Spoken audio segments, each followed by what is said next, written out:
በየአመቱ በሀገራችንም እንዲሁም ደግሞ በዓለም አቀፍ ደረጃ የሚከበረው የሴቶች ቀንን አስመልክቶ አንድ ፕሮግራም አዘጋጅቼላችኋለሁ። ፕሮግራሙ ደግሞ የሚሆነው እዚህ በጉለሌ የእንጀራ ማዕከል ነው። በዚህ ማዕከል ምን አይነት አገልግሎቶች ይሰጣሉ፣ ሰራተኞቹስ ምን አይነት ስራዎችን ነው የሚሰሩት የሚለውን እንዲሁም ደግሞ ሌሎችም በርካታ ነገሮችም የሚኖሩ ነው የሚሆነው።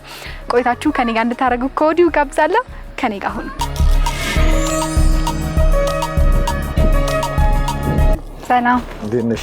አላ ሰላም መጣችሁ? እንዴት ነው? እግዚአብሔር ይመስገን። ሄዋን እባላለሁ።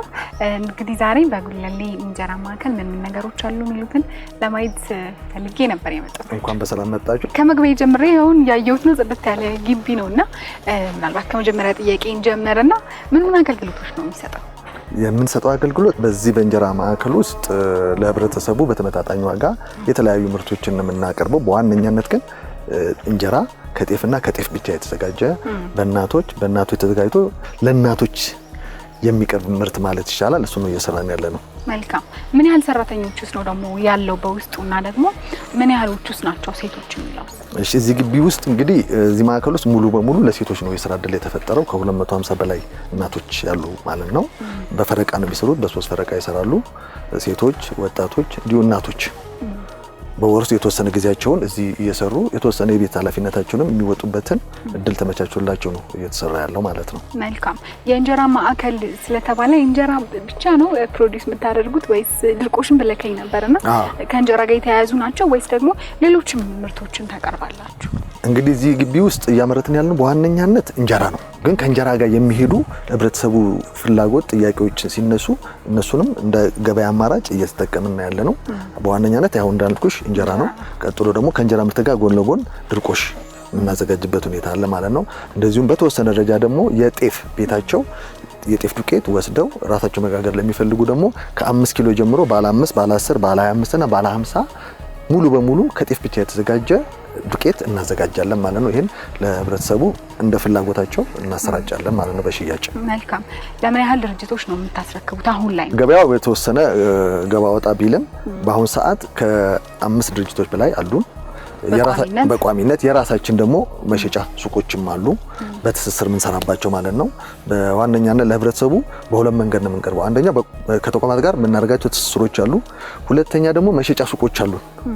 በእነሱ አማካኝነት ለህብረተሰቡ እናሰራጭው። ይሄ ዋናው የእንጀራ መጋገሪያ መጋዘናችን ነው።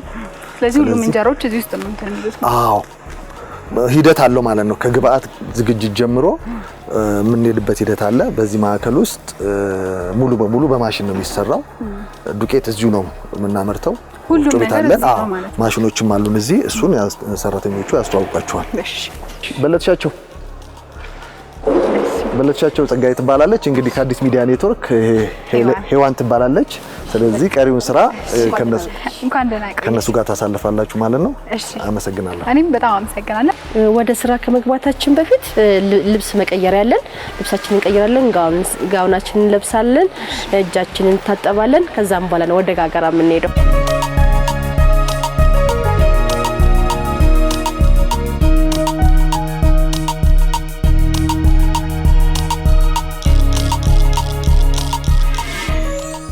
ስሜን ነጻነት አንዳርጌ ይባላል። አንዲት ልጅ ሴት ልጅ አለችኝ፣ ዴኬር ናት ያለችው። ከአሁን በፊት ያው የቤት እመቤት ነበርኩኝ። ከዛ በኋላ ግን ያው እዚህ የስራ እድል ሲፈጠርልኝ እስከ ልጄ ድረስ ወደዚህ መጣሁ ማለት ነው። ስሜ ሰናይ ተካዋቂ ይባላል። የ4 ልጆች እናት ነኝና ቤተሰቤን እያስተዳደርኩ ነው። ከዚህ ቀደም ጉልት ምናምን ሰራ ነበረ። አሁን ግን እዚህ ቋሚ ስራ ተፈጥሮልኝ እሱን እየሰራው ነው። አሁን ላይ ብዙሃኑ ስራችን የሚሰራው ባዳር ነው ብዬሻለሁ። ጋገራና አሁን የተወሰኑ እናቶች ናቸው ያሉ። አንደኛው ፈረቃ ያመውጫቸው ስለደረሰ መጀመሪያ እንትኑንና ጋገራውንና ቀጣዩን ፕሮሰስ አብረን እናያለን ማለት ነው።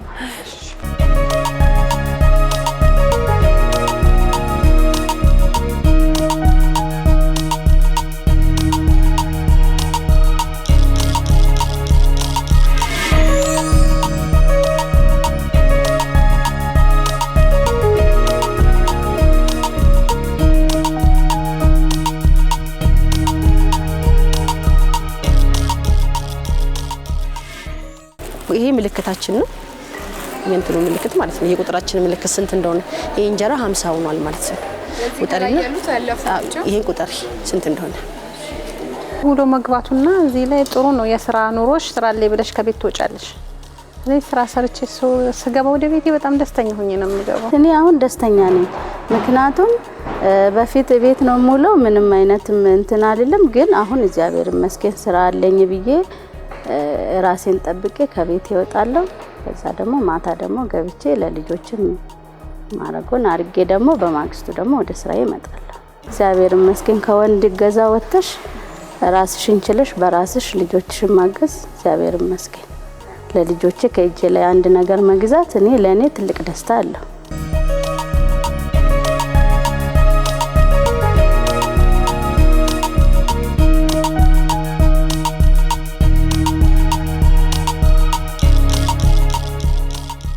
በነገራችን ላይ ትኩሱን አይታሸግም፣ ይበርዳል፣ ክምችት ይገባል። ክምችት ከገባ በኋላ ነው የሚታሰረው። ግን ያስተሳስረው በዚህ ልጨርስልሽ ብዬ እዚህ ጋር ያው ለማሳየት ያክል ይሄ ለማሳየት ያክል ስገባ ያየውና ምን ያህል ምጣዶች ነው ያሉት? ብዙ ናቸው። 411 ነው። እያንዳንዱ ምጣድ ላይ አንዳንድ ሴት ነው አሳይ የሚደረገው። አይ እንደሱ ሳይሆን በፈረቃ ነው የሚሰራው። ይሄኛው አንደኛው ፈረቃ ነው። ለምሳሌ አንደኛው ፈረቃ እዚህ ጋር ከሰራ ሁለተኛው ፈረቃ ደግሞ ሲገባ እዛኛው ላይ ይሰራል። ይሄኛው ረፍት ያደርጋል። ሁሉም ባንዴ አይለበስም። ምጣዶቹ ማለት ነው። ቢያንስ አንድ ሰራተኛ ምን ያህል ይጠበቃል? እስከ 400። ብዙውን ጊዜ ጋገራ የሚካሄደው አዳር ነው፣ ቀን ላይ አይደለም። አንደኛ እዚህ ጋር ማውኪያ ማሽን አለ፣ የአብሲት ማሽን አለ። የቀን ስራችን የጤፍ ብጠራ፣ የአብሲት፣ የጽዳት፣ የቡኬት በቃ ቀን ላይ የሚሰሩ ስራዎች እና እንደዚህ ኦርደር ካለ እንደዚህ አሁን ይሄ ማታ ስላላለቀ ነው። ብዙውን ጊዜ ጋገራ የሚደረገው ማለት ባዳር ነው የሚያልቀው። ጋገራ ያለው ማሽን ታሳይኛለህ? አሳይሻለሁ፣ ችግር የለም። እሺ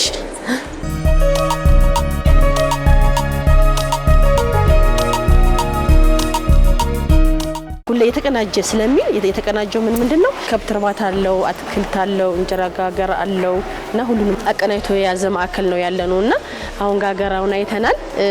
ማውኪያችንን ላሳይሽ። ይሄ የማውኪያ ማሽናችን ነው። የእናቶችን ጉልበት ይቆጥባል። በእጃችን የሚቦካ ነገር የለም። የሚቦካው በዚህ ነው። ደቂቃ አለው። ኦን ኦፍ ነው የምታደርጊው። ይሄኛው 40 ኪሎ ይይዝልናል።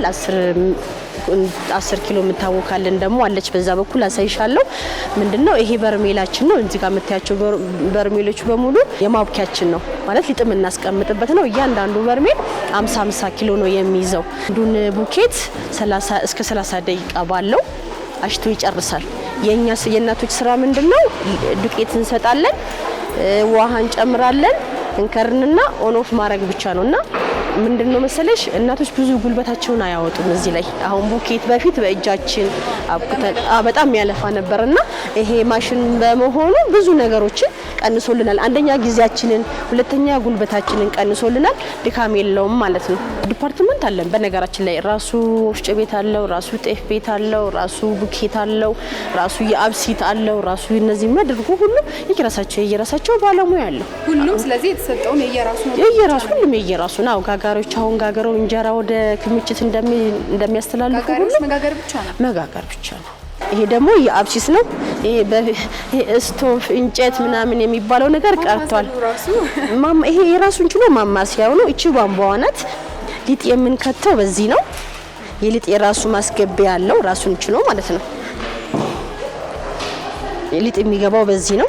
ውሃ ይሞላል። እነዚህ ቧንቧዎች ናቸው አለች የምትገባ። ይሄ በቧንቧ ቀጥታ የተያያዘ ስለሆነ ራሱን ችሎ ይሞላል። ልክ ሲሞላልሽ ሰዓት አለው፣ ትለኩሻለሽ፣ ይፈላል። በፈላበት ሰዓት ሊጥሽን በዚህ ትከቻለሽ። ይሄ ማማሲያው ነው። በቃ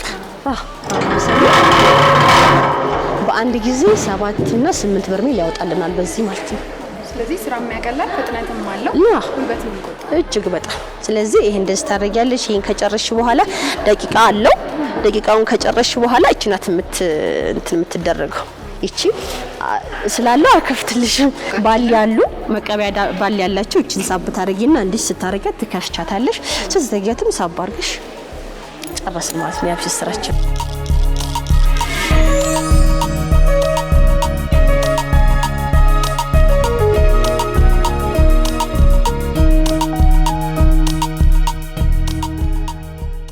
ሴት መሆን እንግዲህ ከባዱ ነገር ያው እዚህ ስራ ላይ ተወይና ማታ እንደገና ደግሞ የቤት ስራ ይጠብቅሻል። እሱ ነው ከባዱ ነገር ነው እንግዲህ ለኔ። ሴት መሆን ከባዱ ነገር ያው ብዙ ነገር ጫናዎች ወደ ሴቶች ነው የሚመጡ። የቤቱንም ጫና የውጭውንም የምትችለው ሴት ልጅ ናት አብዛኛው ማለት ነው። ያንን ቻሌንጅ ግን ተቋቁመሽ ካለፍሽው ጥሩ ነገር ወደ ጥሩ ነገር ትወጫለሽ። ትግስት አስፈላጊ ነው ለሴት ልጆች ለእህቶች። እኔ የሚላቸው በቃ በትግስት ነገሮችን ማሳለፍ ጥሩ ነው። እኛ አሁን እዚህ ቤት በትግስት ነው አሳልፈን ዛሬ ላይ እዚህ የደረስነው ማለት ነው እና ያ ነገር ጥሩ ነው ብዬ አስባለሁ። ስለዚህ የአጓሮ አትክልት እንትን የሚያድግበት ቦታ ላይ የሚንከባከብበት ቦታ ላይ ደርሰናል ማለት ነው። እንደምታዩ ያው መደብ አላቸው። አንዱ መደብ 5 ከ5 ሰው ይይዛል። እንደምታዩ ነው። የተለያየ አትክልቶች ናቸው ያሉት። ቆስጣ አለ፣ ጎመን አለን። የተለያዩ ናቸው። አንድ አይነት ምርቶች አይደሉምና ወደዛ ጋር እንሂድ። እስኪ በዛ ጋር እንሂድና ላስሽ። እነማን ናቸው አሁን የዚህን ስራ ደግሞ ሪስፖንሲብል ሆኖ የሚከታተሉት የሚሰሩት? እዛ ጋር ቅድም እንጀራ የሚጋግሩት ለብቻ ናቸው፣ የሚቆጣጠሩ አሉ። የጤፉ ጋር የወፍጮ ቤቱ ጋር ብለሽ ነበር። ስለዚህ እዚህ ጋርም ደግሞ ሌሎች ናቸው። አዎ ሌሎች እናቶች ናቸው። እዚህ ጋር ያሉት ሌሎች እናቶች ናቸው። በቃ መደበኛ ስራቸው ይሄ ነው። መተው ይኮተኩታሉ፣ ያስተካክላሉ፣ የሚታረመም ከሆነ ያርማሉ፣ መነሳት ያለበትን ነገር ያነሳሳሉ እና የሚንከባከቡ እናቶች አሉ። ምን ያህል እናቶች ይሆናሉ? አሉ እዚች አካባቢ ላይ ብቻ ወደ 18 እናቶች አሉ። ስለዚህ እዚህ ጋር ያለሙትን ያሳደጉትን ጎመንም ሊሆን ይችላል፣ ቆስጣ፣ ሌሎችም የጓሮ አትክልቶች ሊሆን ይችላሉ። ገበያ አውጥተው ሸጠው ገቢውን ለራሳቸው ነው የሚያደርጉት ወይስ ሱፐርቲስ እንዴት ነው? ይሄ የአትክልት ቦታ እዚህ ላይ መሆኑ ሁለት ጥቅም አለው። አንደኛ የሚንከባከቡ ሰዎች በመሸጥ ይጠቀማሉ። እኛ ደግሞ በሳንቲማችን አንደኛ በዝቅተኛ ዋጋ ነው የሚሸጥልን። ሲቀጥል ደግሞ ወደ ውጭ አንሄድም። ከዚሁ ከግቢያችን ውስጥ ነው ገዛላችሁ። እዚሁ ሰራተኞቹ ከዚሁ መግዛት ይችላሉ። ከዚሁ ነው የሚገዙት። ከዚሁ ነው የምንገዛውላችንም። ስለዚህ አሁን ደግሞ ወዴት እንሄዳለን? የእንጀራ መጋገሪያችንን ጎብኝተናል። የጓሮ አትክልታችንን ጎብኝተናል። አሁን ደግሞ ዴኬር ላይ እንግባና ወተን ነው የምንገባው። ስራዬን ስሰራው የማታ ከልጄ ጋር ወደ ቤት መሄዱ ለኔ በጣም ጥሩ ነው። ደስተኛ ነኝ። ወጣ ስትዩ ብዙ ነገሮችን በአሳብም ትቀየራለሽ። እዛው ስትሆኝ ግን የሆነ የለውጥ ስሜት አይሰማሽም። ምክንያቱም ተታጥበሽ አትወጪም። እዛው ነው ቁጭ የምትይ። ቤትም ስትሆኝ እንደዛው የቤቱን ነገር ነው የምታስቢ። አሁን ግን ቢያንስ በዚህ ደሞዝ ይሄን ነገር ለልጆቼ ይሄን አርጌ ይሄን አክል ደግሞ እቁብ ጥዬ ይሄን ነገር ደግሞ ለራሴ ይሄን ሴፍ አረጋለሁ ብለሽ ቢያንስ ወደ ማሰቡ ደረጃ ትደርሻለሽ። እቤት ሆነሽ ግን ያው ቤቱን ስለምታስቢ ያንን አታስቢ እና ጥሩ ነገር አለው።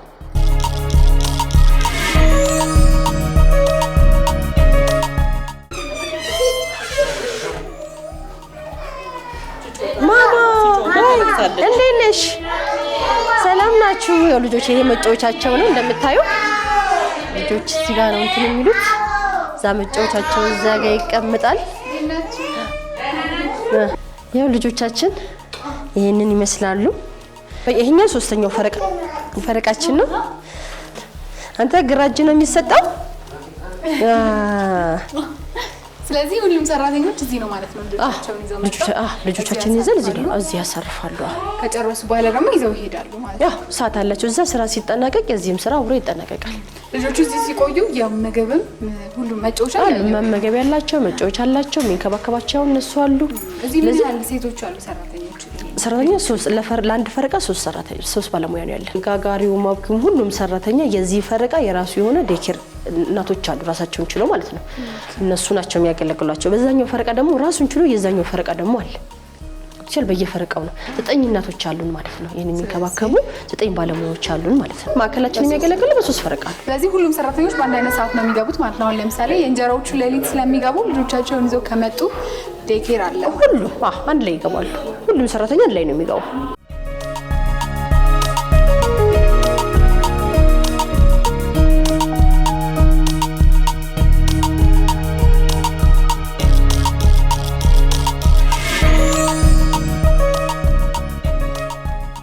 መጀመሪያ ለዛ ቀን እንኳን አደረሳችሁ። ሁለተኛ ነገር እንግዲህ ቤት ያሉ ልክ እንደኔ የስራ እድል እንዲፈጠርላቸው ነው መልክቴን ማስተላለፈው እና ቤት ውስጥ ያሉ ሴቶች ለማውጣት ብንሞክር ማለት ሁሌ ቤት ስንሆን ጥሩ ስላልሆነ ለመውጣት በቃ እስቲ ጓደኛዬ ወጣለችና እኔም ወጥቼ ብዙ የመውጣት ፍላጎት የሌላቸው ሴቶች አሉ። ያንን ቢተውት ወጣ ብሎ ያለውን ነገር እስቲ ውጭ ላይ ጓደኛ እህቴ ምን አይታለሽ ምን አግኝታለሽ። ሰው ልጅ በገንዘብ ብቻ አይኖርም፣ የአእምሮ እንትን አለው። እኔ ገንዘብ አግኝቼ ገንዘቡን አጠቃቀሙን አዋዋሉን ካልቻልኩበት ምንም ትርጉም የለም። ግን ትንሹን ነገር አቆጣጣቡን አውቀሽ ከሰው ጋር ውለሽ ከሰው ብዙ ግንዛቤ ተወስቻለሽ። ተመልካቾቻችን አብራችሁን ስለነበራችሁ አብራችሁን ስለቆያችሁ ስለተከታተላችሁን እጅግ አድርገን እናመሰግናለን። ቀጣይ ሳምንት ደግሞ በሌላ ፕሮግራም እመጣለሁ። መልካም የሴቶች ፕሮግራም ይሁንላችሁ። እስከዛው ግን ቻው።